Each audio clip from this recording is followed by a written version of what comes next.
Thank you very much for having me here. Thank you for being here.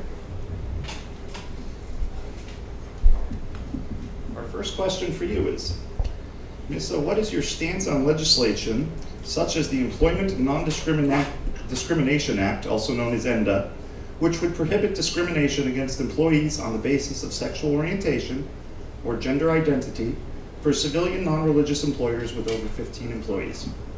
I'm in favor of it. And as you well know, if something like this doesn't get passed in one Congress, it has to be reintroduced. And I will be happy to reintroduce ENDA.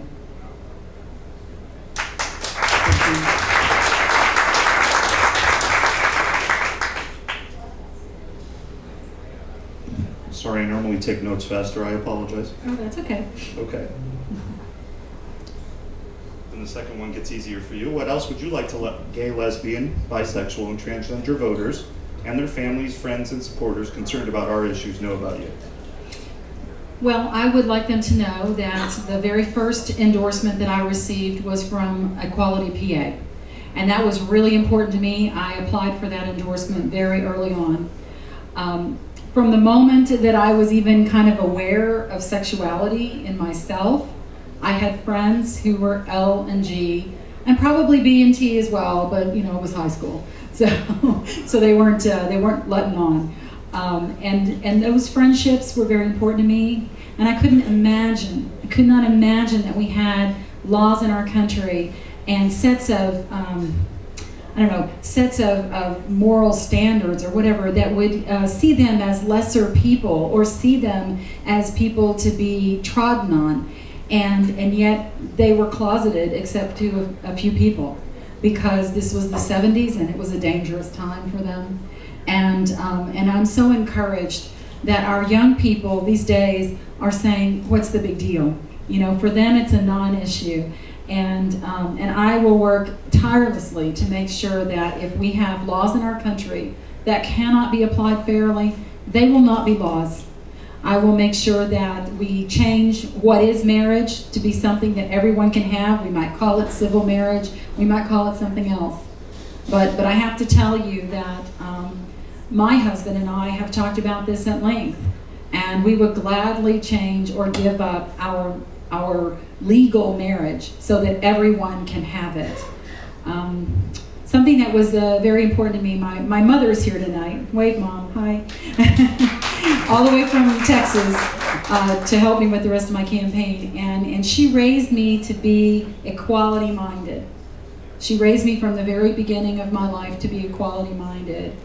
And I've always felt that I was that way. But when you are on the receiving end of the advantages, you don't even know you have them. And I was sharing with the LBT women this morning or early in the afternoon. My husband and I bought our first house from a lesbian couple. And we got to know them, and we really loved them, and they were moving out of state, and we said, this is such a shame, because if we'd met you sooner, we would have been wonderful, wonderful friends right here. And since that time, we've gone to visit them in Portland, and they've come to visit us here, and it's a wonderful friendship that we have.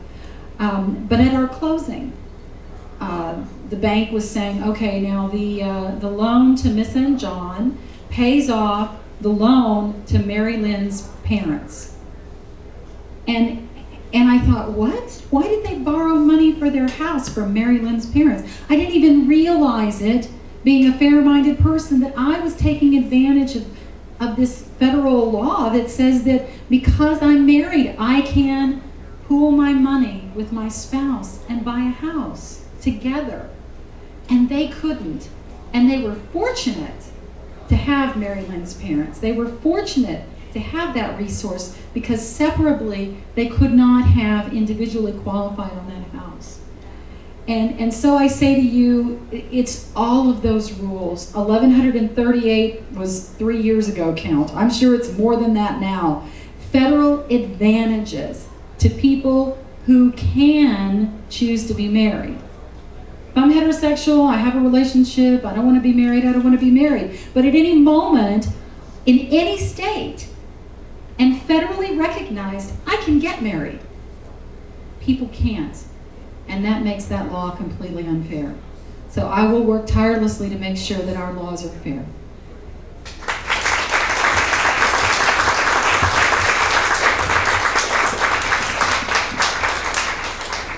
Thank you, Missa. Are there any questions from the floor for Missa? Yes, Judy. Missa, my niece is gay. She had a child, and her partner had to adopt that child. Could you comment on that? Do you think that that's fair? Should she have to adopt her own child? No, I don't think that you should have to adopt your own child. The adoption rules are statewide, state level, and it's a hodgepodge of what people have to do.